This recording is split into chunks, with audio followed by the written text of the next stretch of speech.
Good morning and welcome. It's an interesting time that we're all living in, right? Everybody's a little bit stressed, but also this is the perfect time for us to come together, find new ways, innovative ways to make magic. And that's the key, right? Because the magic is the source that keeps us going. My name is Kenzie, and welcome to a very, very exciting panel that we have this morning. We've got amazing legends who have had amazing careers in more challenging times and in these new times as well. So as we navigate, want to find out how we can use these new innovative tools that we have and tap into the resources and skills that our legends have garnered along the way as they've grown in their careers to help us be the most successful. It's the most awards after all. Eh? Why not? So let me introduce you to our panel. Wayne Bischoff, CEO of MediaMark.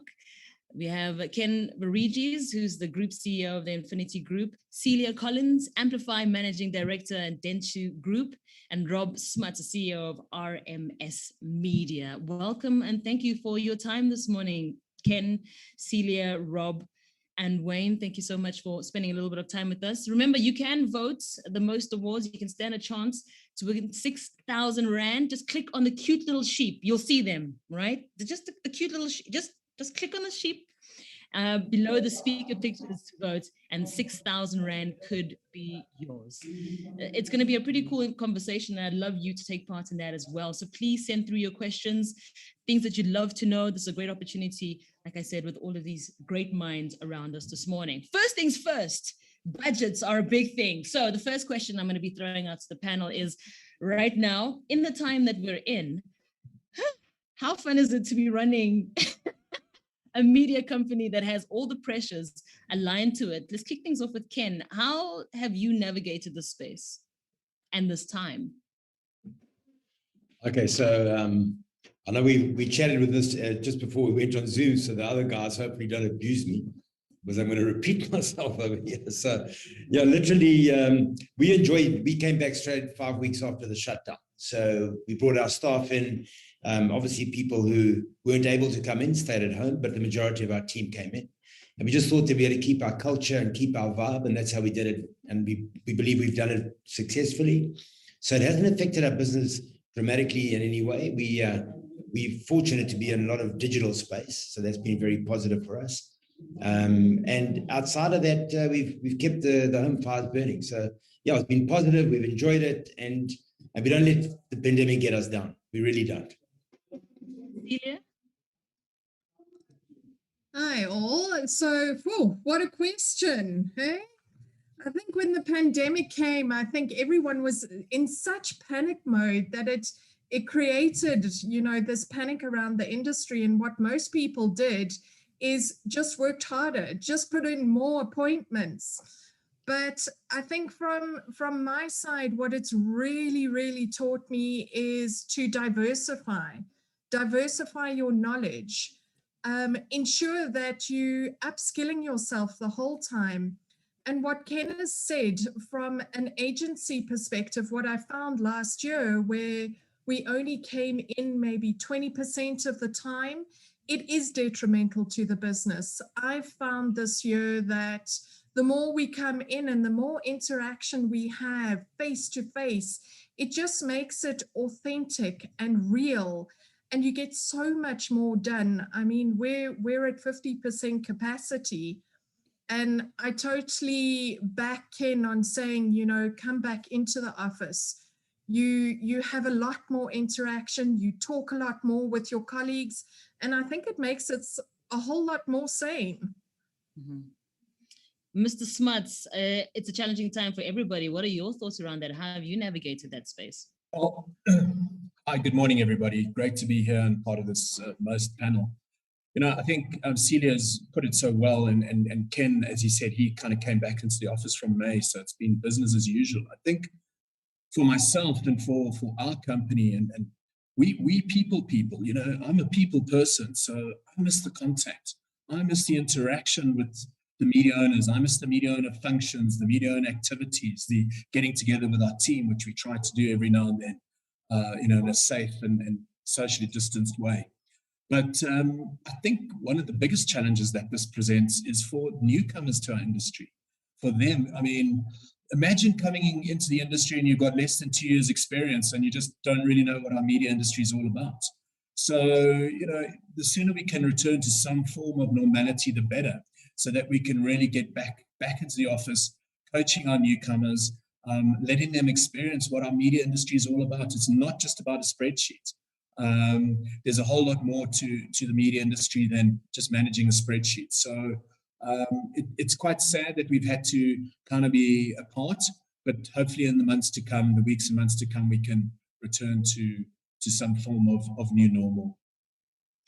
Wayne, I mean, you sell for radio as well, and also on digital. So integrating traditional media with new media as well, and also navigating this space. How's it been for MediaMark?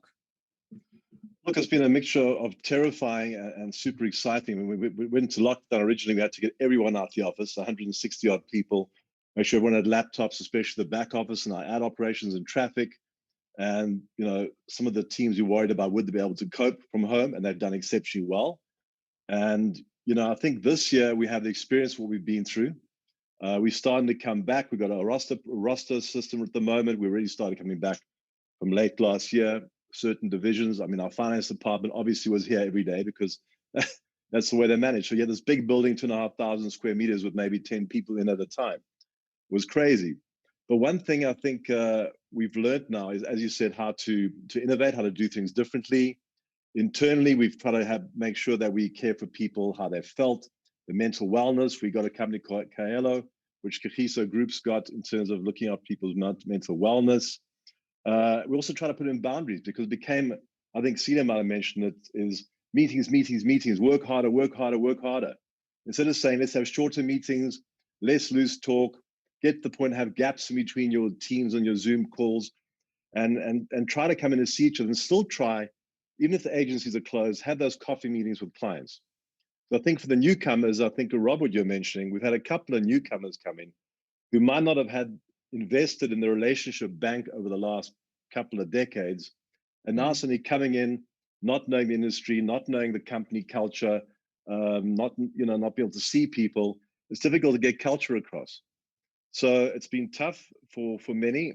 I think what I'm enjoying, the part that I've enjoyed about it, strange enough, is that it's forced us, and this is a cliche everyone says, it's forced us to accelerate our change, but it has. We've restructured. We've got a whole workflow re-engineering process with a great company called DYDX in place, and it's forcing us to become agile because our money is mostly from radio and audio, and as you'll know, we took a big hiding along with most traditional media. We were down massively, and that's big revenues off our bottom line. So it's been difficult as hell, but we're coming out stronger. I can see it. We've innovated with these virtual hot desks, which we've taken to the agencies. We try to do everything differently and to also, fail fast. And yeah, it's accelerated us in a positive direction, but it's been painful, but it's exciting, When you mentioned, and if you've been in the industry for a limited period, it might be a little bit difficult in terms of growing and also having a relationship with clients over a longer term. In a time like this, relationships are important, but also pitching is important, and learning how to pitch and knowing how to pitch and how to do it in a time like this. So what are the biggest lessons you've learned, I think, prior to the pandemic, but also integrating that with what we're doing now? What's the best way to pitch to a new client, pitch to a current client when they're restructuring their budgets, when they're trying to figure out how to get things done, when they're looking at new media, traditional media, when they want to have a combo bouquet? What's the best way to pitch? Ken?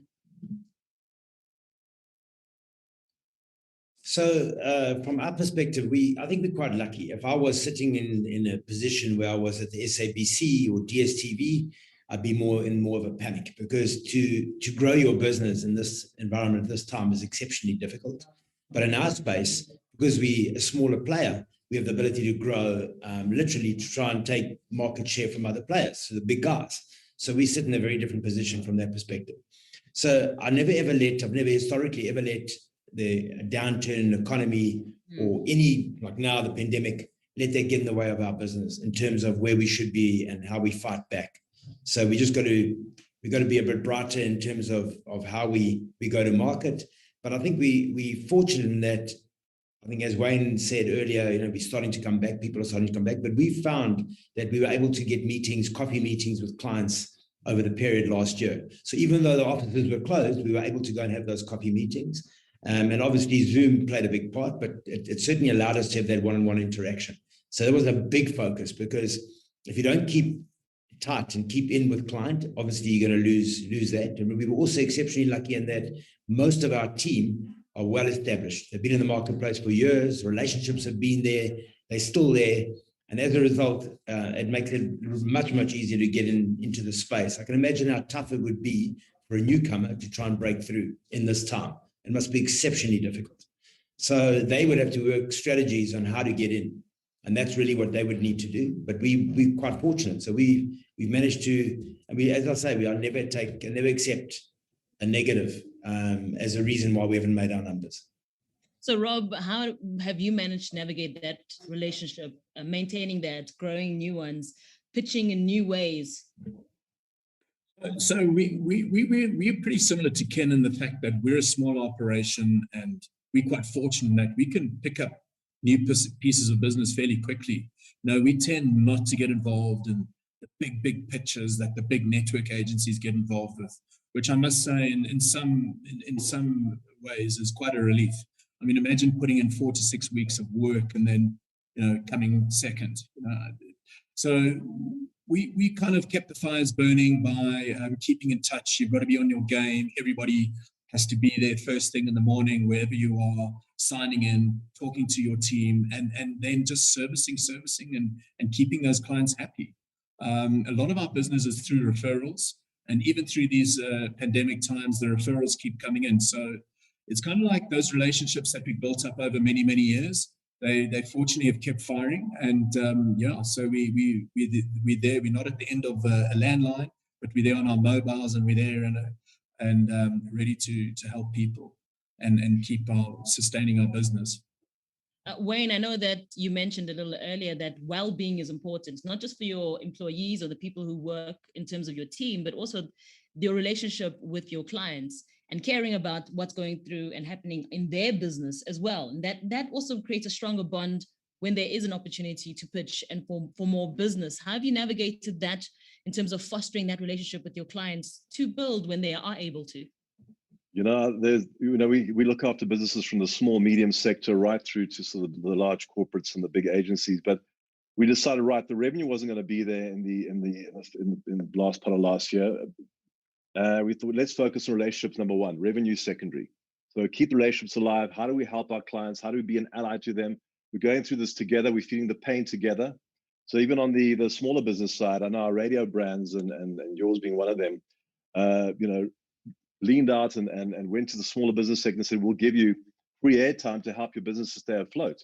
Because we know how the smaller business sector suffered. So we went out to say, how can we as a group, how can we as Cohesive Media, especially help our clients and just be allies to them throughout the process. And that stood us in really good stead, because it wasn't about saying, where's the money? Let's work together to get through this together. And when the money's there, we'll obviously get our piece of the pie.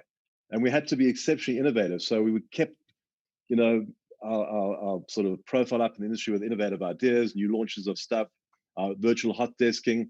We had to work, a lot harder to be in front of our clients, but at the same time was, how can we help you? It really became a cliche thing. How can we help you? Celia, I mean, some of the challenges that you faced, but also how did you maintain that relationship? How did you pitch? How did you navigate in this 12-month period? Let me tell you, extremely difficult. When Rob was talking about those big pitches that we go into, and what you find is on the other side, the clients actually take themselves off camera and you talking to a blank screen. It's the most horrible thing that you ever have to do when you've got so much passion and you're going for it. But what I find is that, the team, when you're pitching, actually have to come into a room. They have to be together. You have to feel that inspiration from the person that's talking before you, the person that's going to talk after you, and being authentic, giving it all that you've got. I mean, there are numerous mistakes which we all make on a continual basis. going into pitches. And I think one of the biggest things that we do going into pitches is being a disservice to ourselves in not being able to feed off each other within a pitch environment, and ensuring that somehow that client actually feels that authenticness coming through and can actually hear the passion. I mean, you see someone's face and you automatically see the passion in their face, but how do you get it across in voice? And what does that mean we have to change to get it across as a voice? We are hanging out. We're giving you an opportunity to walk away with 6,000 Rand, all by voting. Are you looking out for the little sheep? Remember, click on the little sheep and 6,000 Rand later. There we go, Mr. Smuts. He knows what it's all about. So click on that and you stand a chance to 6,000 Rand. Thank you so much to all of our sponsors, our partners who are part of this: Jacaranda FM, Carrot, Mercurial Media, Media Mark, The Media Shop, Viacom, CBS Africa, Black Media Outdoor, Talk Media, making this possible today. If you have questions, send them through and I'll ask our panel. It's been pretty insightful and it's going to get even more so as we carry on throughout the hour. For everybody, I'd love to know right now, everything you've learned in your career and what's happening at the moment, what is your advice to everyone in the media industry at the moment? What's the one piece of advice you would give to someone in terms of media? Ken, whether it's navigating, you've had a pretty good run as well. You said you kept your team together and you guys had a pretty successful strategy around that. Celia, talking to clients and like you mentioned now, being off screen, the challenges around that. Wayne, making sure those relationships are maintained while they get back on their feet and have an allyship. Rob, also talking about navigating, but also having those referrals. So what's the one piece of advice you would give to someone? We kick things off with Ken. What are your thoughts? So I think the critical component is to stay positive. That's one of the big issues. Wayne spoke a bit earlier with regard to people, from a psychological perspective, having issues and worries with regard to the pandemic. But you've got to remain positive.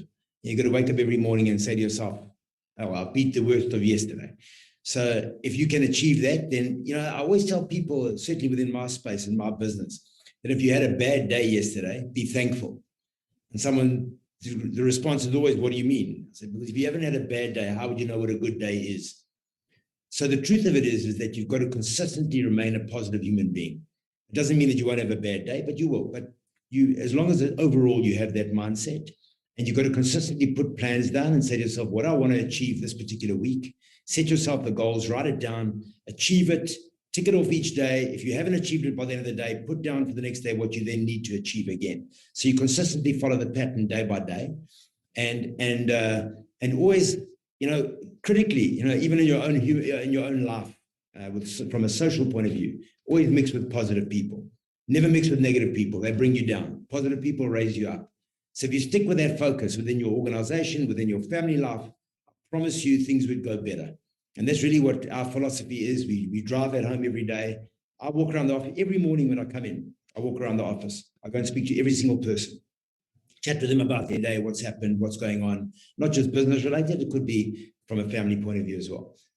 Just to help motivate the team, and that's worked for us. I've always done that, and I like doing it, and I think it helps from that perspective. Celia, what advice would you give someone in the industry right now about the South African media industry? Keep positive, keep learning, keep advancing yourselves into what the media industry is going to become. It's evolving at such a rapid pace that if you think you're going to be in the same position where you are today, 2 years' time, you're not. Even at our level, we have to continue learning and continue being honest with ourselves. We don't know everything. No one in the industry knows everything. And you have to be authentic and trust your team in how they're going to back you to get into this new environment. Rob, what are your sentiments? Someone says, hey, Rob, you've been doing this. You've worked your way up. You've worked in this industry. Tell me more. Well, I think more so from the industry and also the people moving through the ranks and that, and the people who are out there doing the strategies and putting the media plans together. I think the most important thing, over and above what Ken and Celia said about keeping positive and and ensuring that you bring that energy to your home office every day, or whether you're going into work, is you've got to be a self-starter. You've got to be a self-starter. You cannot sit back and expect somebody else to do this for you. You've got to take control, and you've got to do it for yourself. As Celia says, you've got to keep learning. You've got to keep improving your skills, webinars, and attend, be a sponge, soak it all up, but you've got to do it for yourself. Nobody else can do it for you. You've got to want to do it. And if you have that positive energy, that positive attitude, and you're a self-starter, you can make it happen. Wayne, you navigate media, so you're dealing with radio stations, you're dealing with a number of elements, your clients, making sure things are done. There's a lot of moving parts. One piece of advice. Well, a lot of moving parts. We've got stakeholders, shareholders, brands, staff, a lot of different stakeholders to keep happy. Sometimes I feel like United Nations, Robert. I mean, to what everyone says there, you got to have passion. You have to make sure that you're consistent in your approach. You got to show you care. You genuinely care about people, your clients, and you have to have a love for the industry. And I always say, get involved. Get involved in the industry. It's exciting.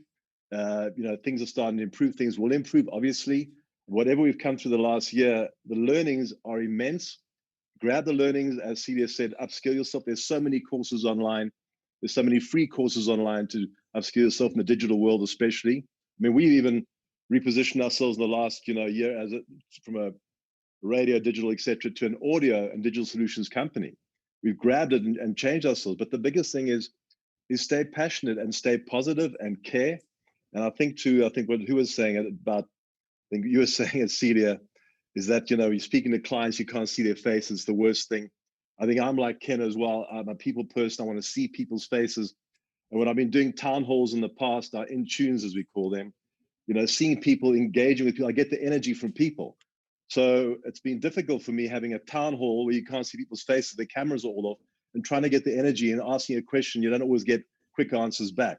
They're starting to evolve, thank God, but wow, that's been tough for me. But one has to stay inspirational, one has to keep hope alive and keep saying where we're going to in the future.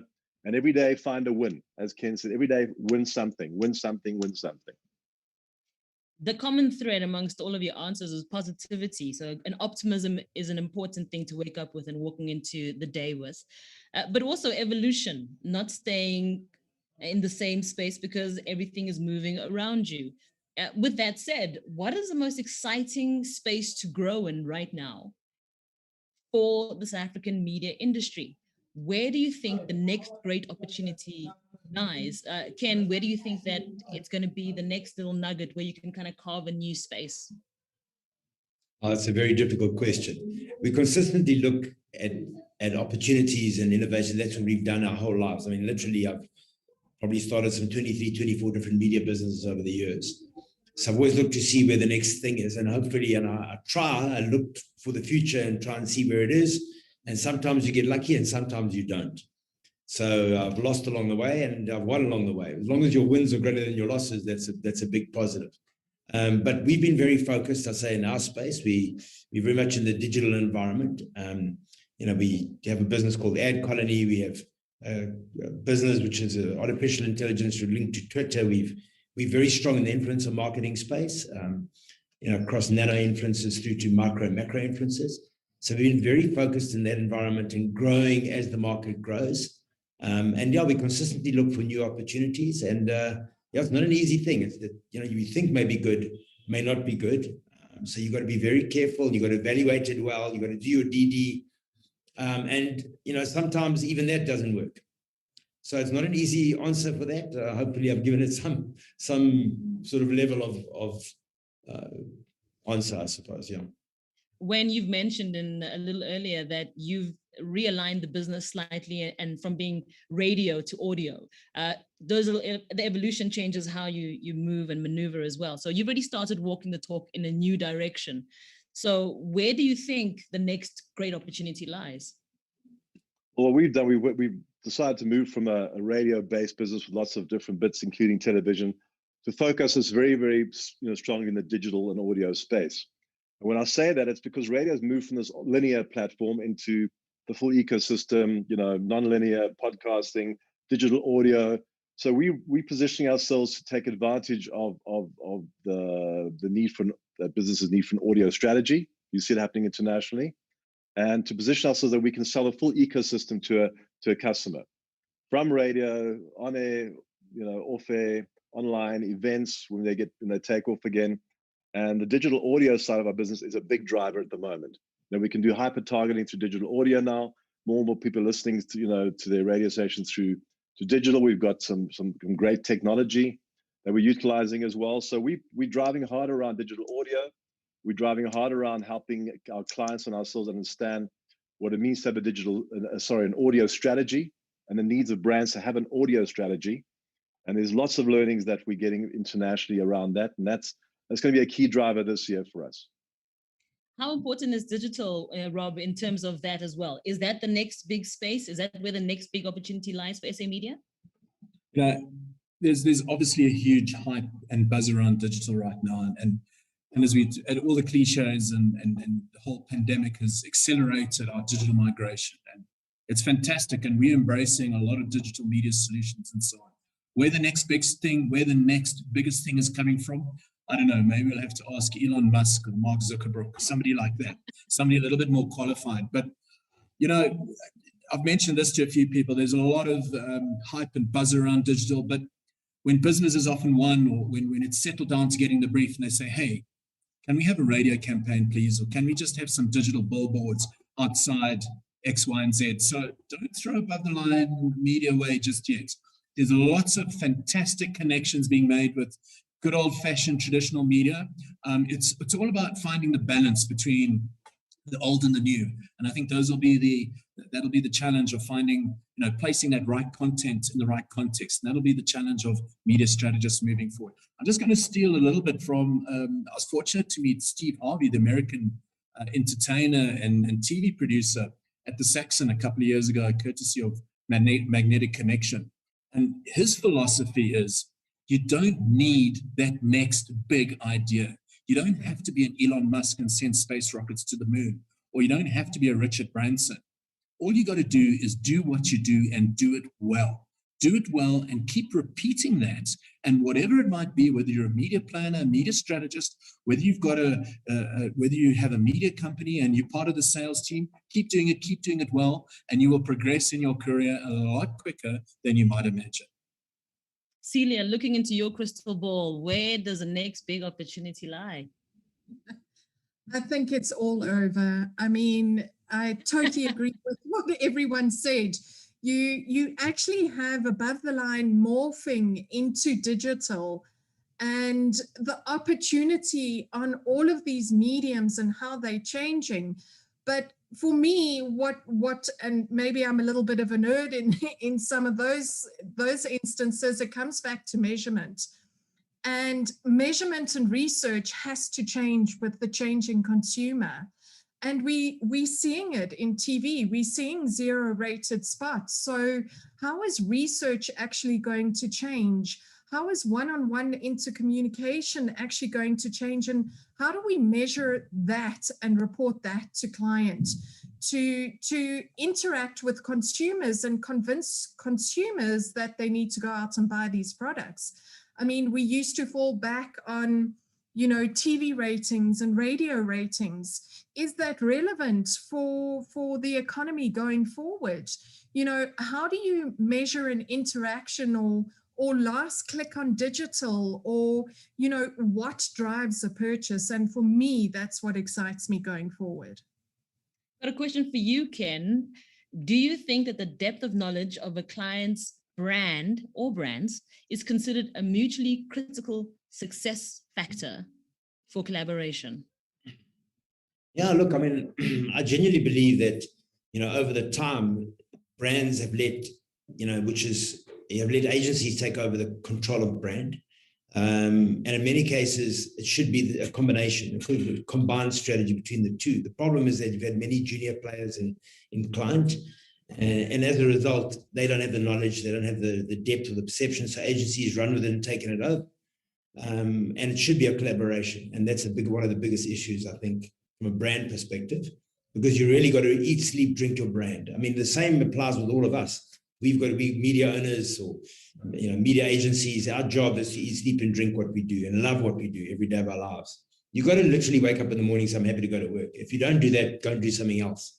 I think that from a brand point of view, that's one of the biggest issues, is that we just find there's a lack of detailed understanding of your brand and where your brand needs to be, where it's going, and I think that's sad. On the back of that question, Celia, and in connection to what Ken has said, what are some of the key skills for teamwork and collaboration between agencies and brands?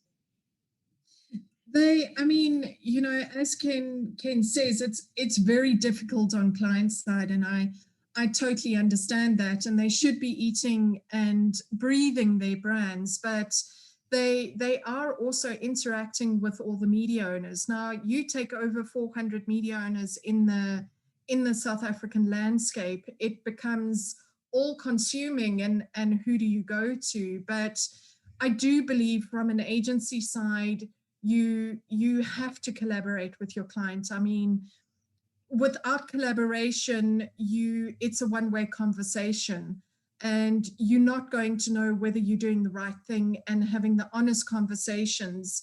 And you can't let one person lead a brand.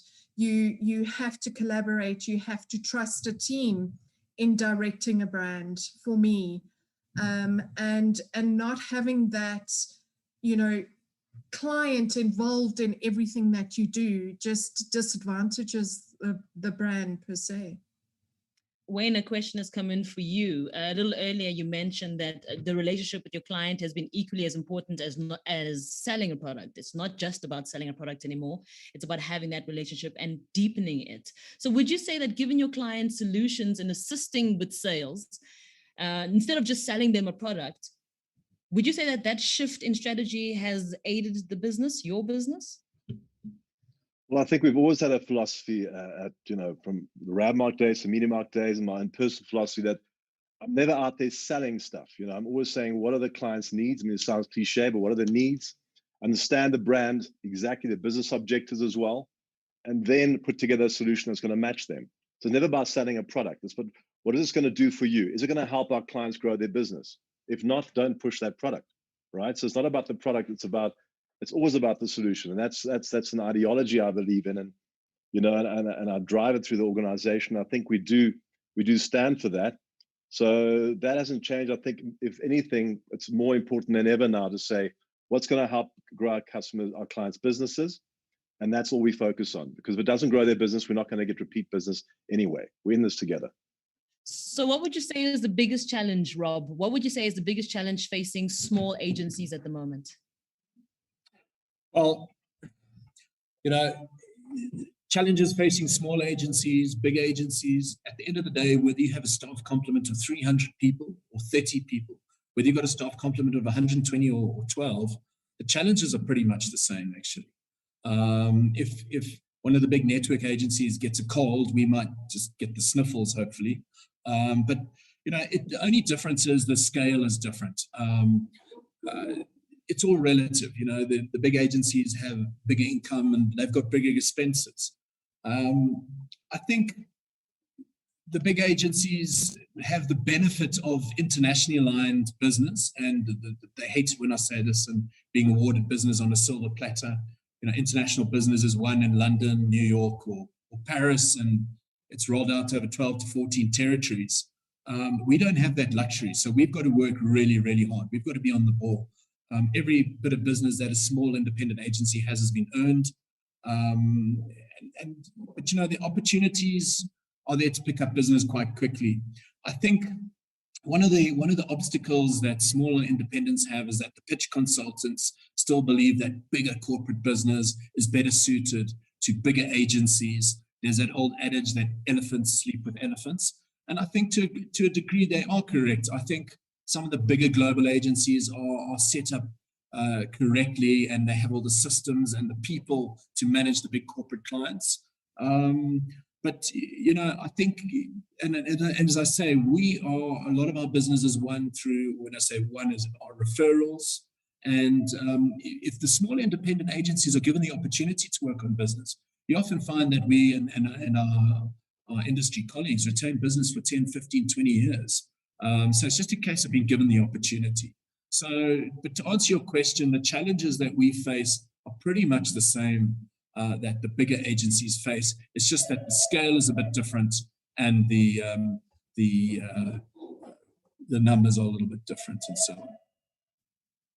So COVID has changed how we navigate across the board. A question that's just come in, going to kick it off with Wayne. This is the question. Are you doing any purpose-driven campaigns at the moment since COVID hits our shores? Or is it something you do more or less of since the start of the pandemic? Any purpose-driven campaigns?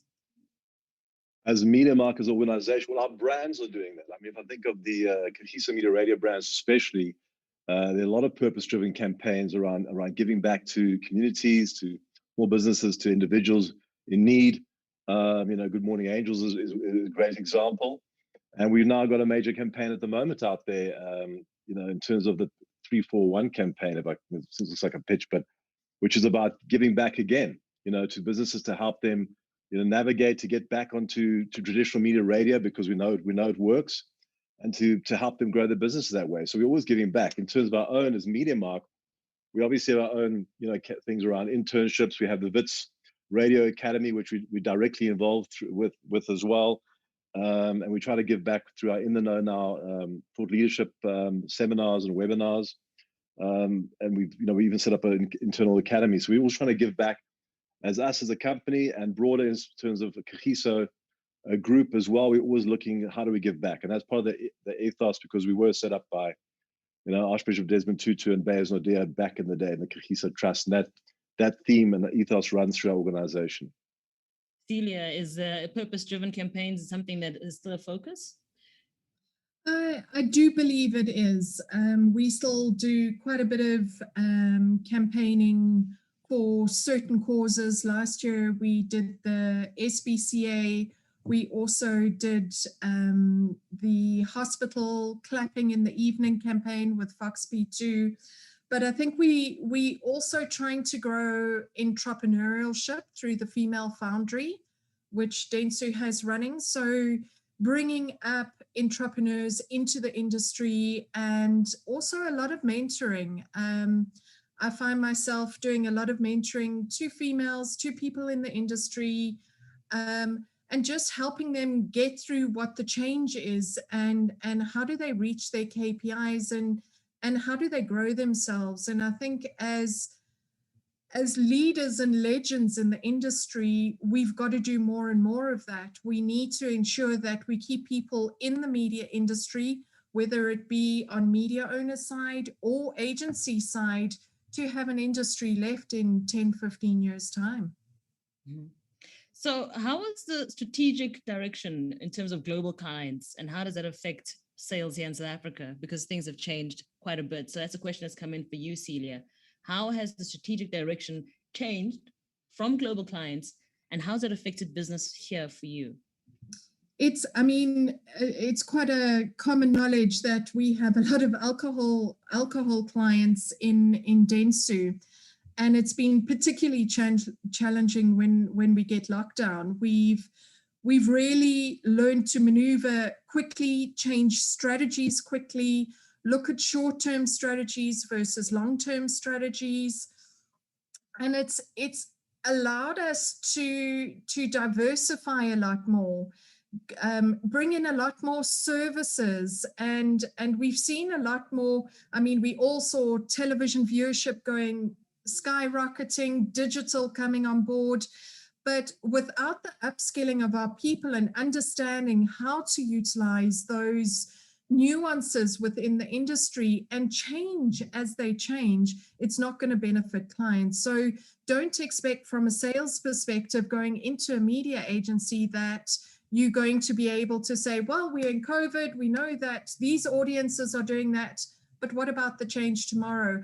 How are you going to sell that change into me? And how can you help us in an agency actually diversify that offering to clients to be innovative? As Rob says, you don't always have to be innovative, but sometimes we pushed so much on the innovation, we also just need the reminder that actually traditional is sometimes also better, So the media owners help us keep true to who we are, and also need to drive that short-term strategy on what we're doing. We're so used to brands, maybe putting out a year-long strategy.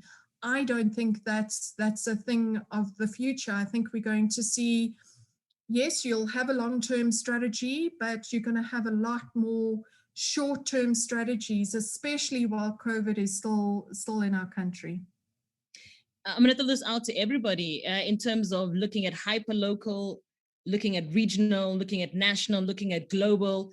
Have any of your strategies changed dramatically since the start of the pandemic?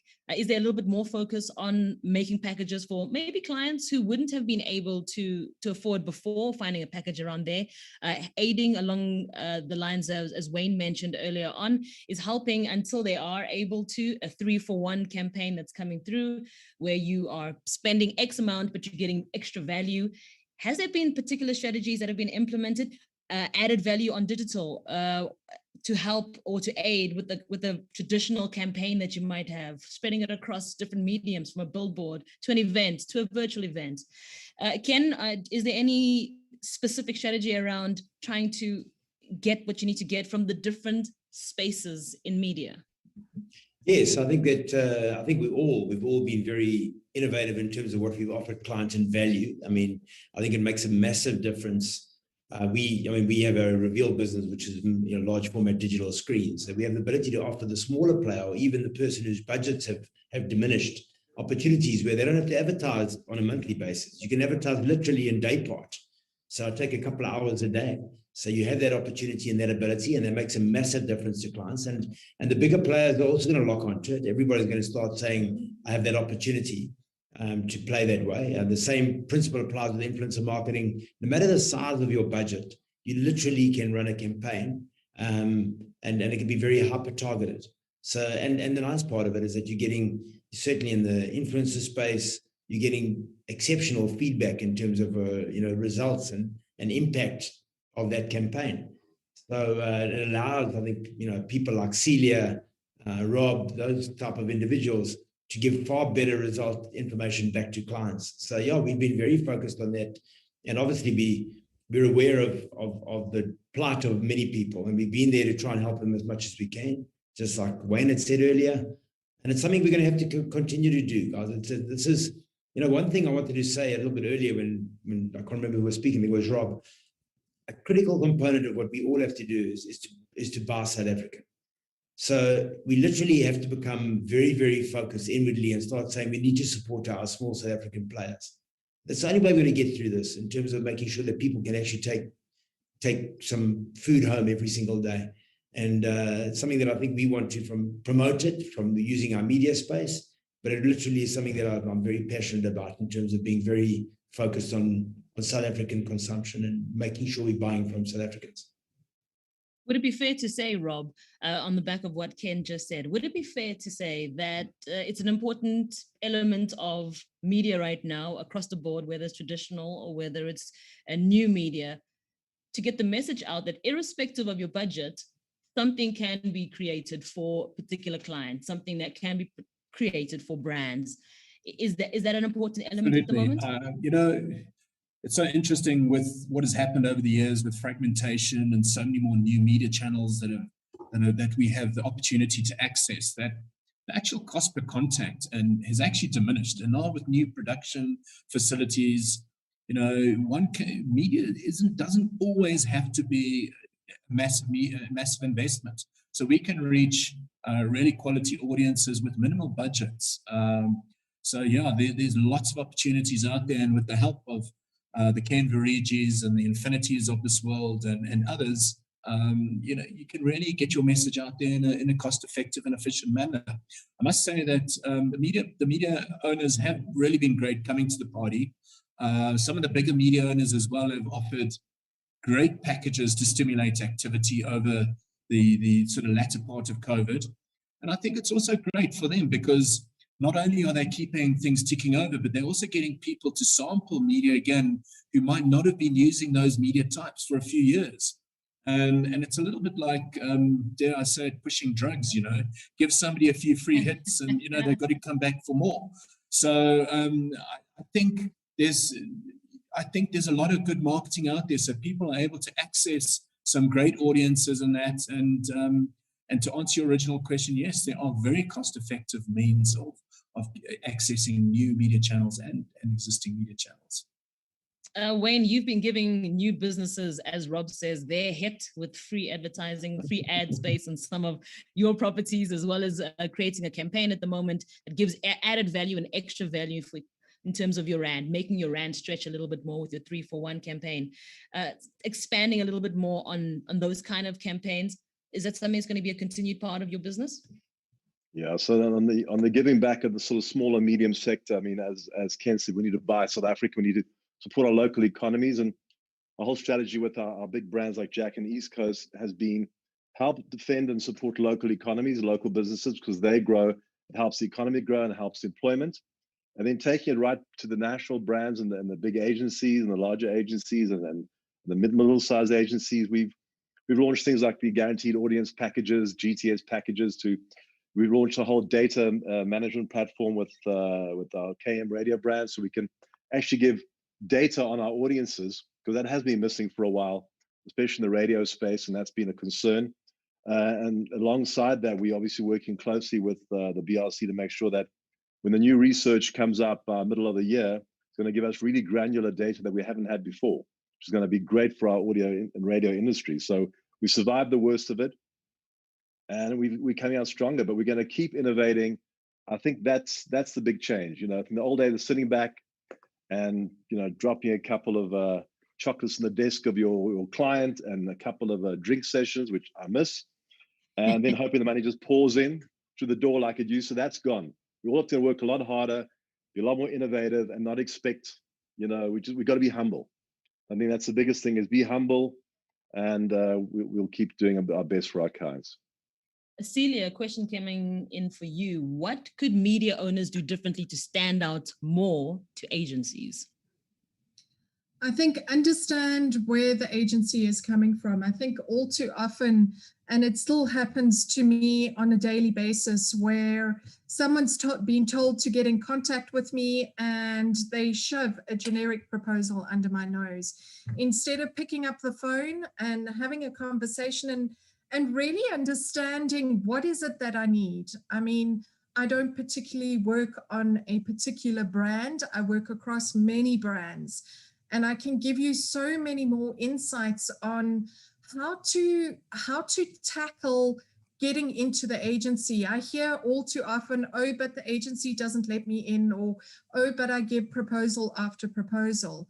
And I think what we've got to do is we've got to listen to people. We've got to listen to what the brand wants. And all too often we give a generic response to what is being asked. It has to be tailor-made. It has to be unique and authentic to that brand. All too often, I've also heard media owners, oh, but I can't get hold of the account manager, or they won't return my calls, or find a unique way, invite them for coffee, have that one-on-one. You have to be able to get the attention of the person in the agency. I think it's the same on media owners' side, and I'm sure Ken and Wayne will say the same thing. The media owners that have won during COVID have ensured that they've had continual interaction. They haven't stopped the interaction. They didn't just drop the mic and say, well, sorry for you, I'm in COVID, you only actually going to get a generic proposal. They've continued calling, they've continued doing webinars, they've continued advancing themselves, and they've brought their reps along with them. There are a lot of reps, I believe, out there who expect just the sales to come in, and that's not going to happen going forward. They have to find ways to connect with the agency and the client differently, through coffee, through unique proposals, and understanding their brands, like we were talking earlier, really deep diving into what the client's brand is all about and what the short-term strategy is. creativity and innovation are key in terms of culture, media owners, agencies, brands. How important is it to drive those factors, innovation and creativity, to get the best out of it? Not having a generic pitch, not having a generic brand, keeping things original, tailor making things. Wayne, what is the important factor in terms of that? How important is creativity and innovation to keep brands excited about what you're selling, about platforms? Well, it's the difference between success and failure. If we don't do that, we don't continue to embrace being creative and innovative, we're not going to survive. You know, we've had to, at every level of this company, get people to be creative, to think around innovation, to say, listen, I don't care if you're in finance, you got a great idea, we can take to clients, or you've got a client we can bring to the party, get involved. So we're trying to get everyone involved at every level. And but you have to create space for that. Otherwise, you're on the treadmill, getting the day job done. You have to create space for being innovative. We don't do enough of it, I must say, but we need to do more of it. We need to create space to be creative. And in some strange way, it's been quicker to get people together around a virtual table now that we virtual most of the time than when we're in the office sometimes. You got to walk downstairs, get together, now boom, get together, brainstorm, great ideas, you know, and take it out. So that's got to be a cultural thing that we're going to keep driving. As I said, without it, you don't survive. It's a new market. The old is gone completely. We're never going to go back to the way we used to do business. For small agencies, Robbie, you mentioned a little bit earlier that the challenges are the same, but for small agencies, trying to break through to a client, sometimes, like you said, they're with the same people for 10, 15 years. Creativity, innovation is important to getting them on your side?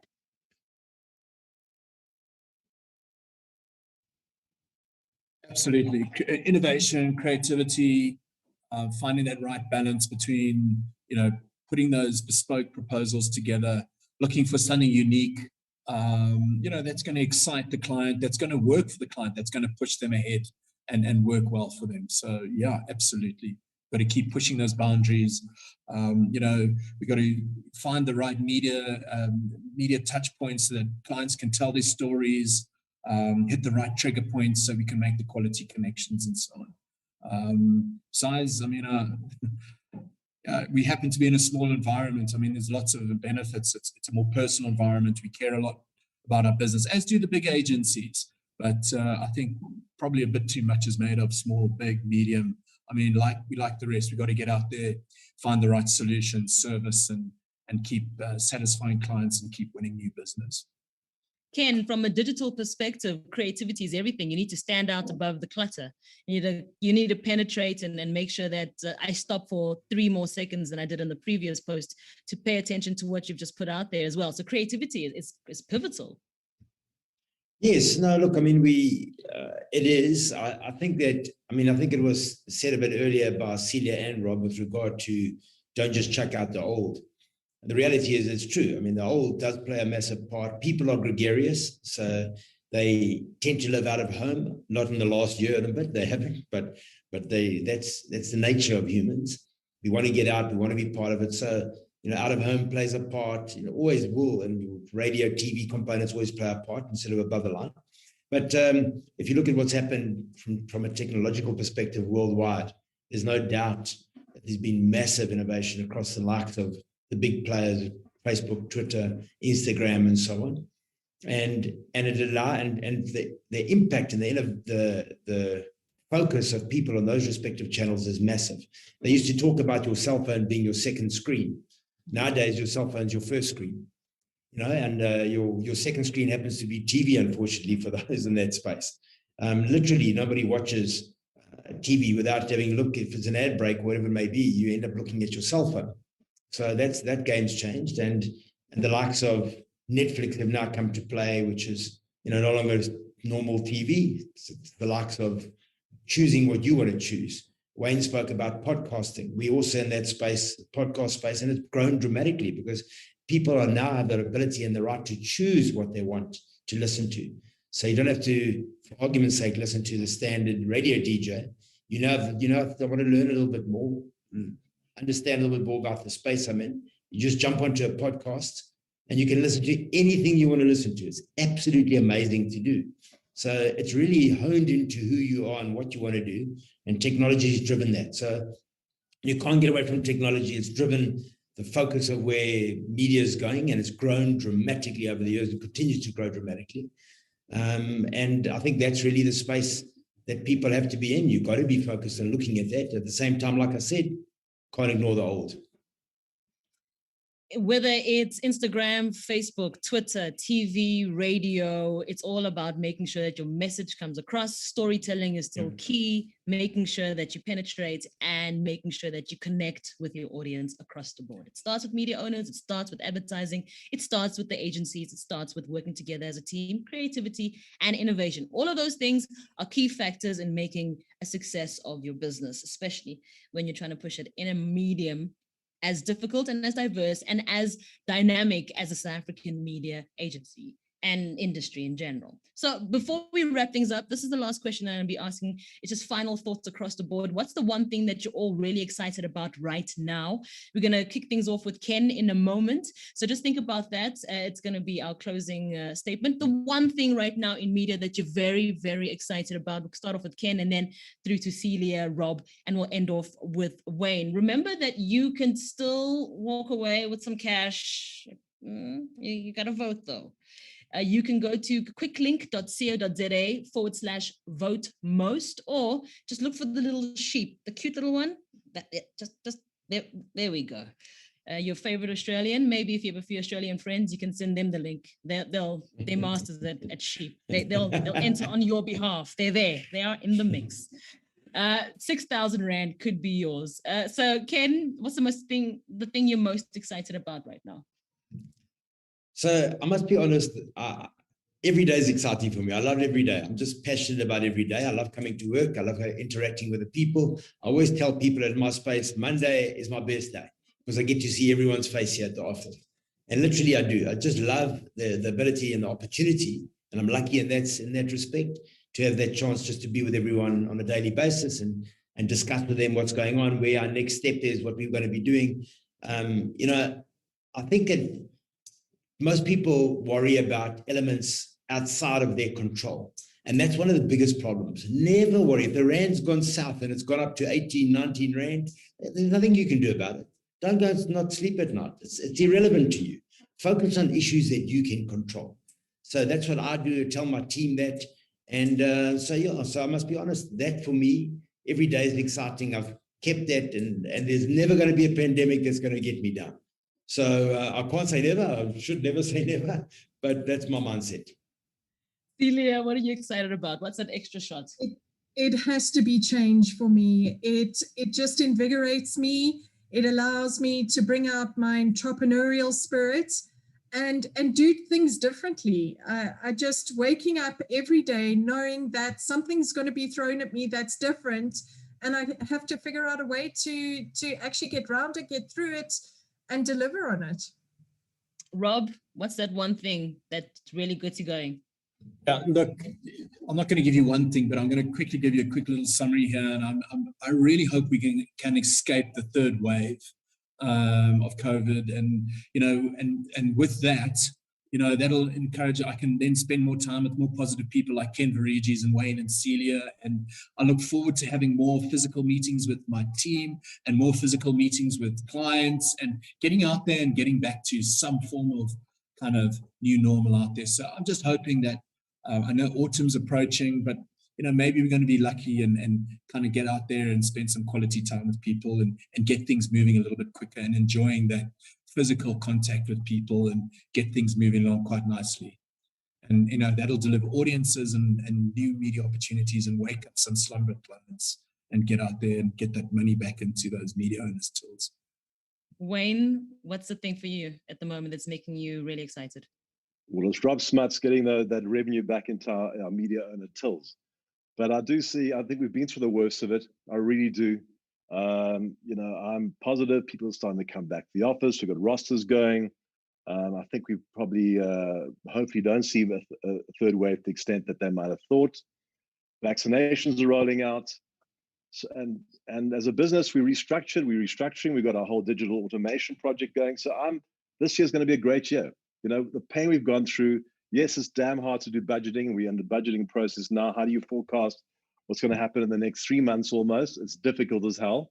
I know that we all face that thing, but we're coming out stronger than ever before. We've learned a lot. It's almost like I've been through the worst. I can handle anything. You throw in your worst pandemic in 100 years. I managed it. We managed it as a company. Give it to me. We're on. We can do it. Whether it's a hole-in-one or getting your mother-in-law to make you your favorite meal, everyone likes a winning streak. And that's what we're going for in the media industry, getting a campaign right, getting it good across the board, getting clients to be happy, supporting clients, building those relationships, and just making this African media industry an exciting place to be. And I think it is. It's really been great to spend time with you, tapping into your minds as the legends who have been in the mix. I love the fact that you're all part of this, and there's still an excitement to the. There's always learning and growth that's happening. So thank you so much to Ken, to Celia, to Rob, and to Wayne for their time this morning. Thank you for taking the time to hang out with us. Thank you for the questions that you've sent through. Remember, you can still vote for the most awards, get that little sheep, and that 6,000 Rand could be yours. But most importantly, have a great day. Be excited, be positive, and make sure you're nice to your mother-in-law. On that note, bye.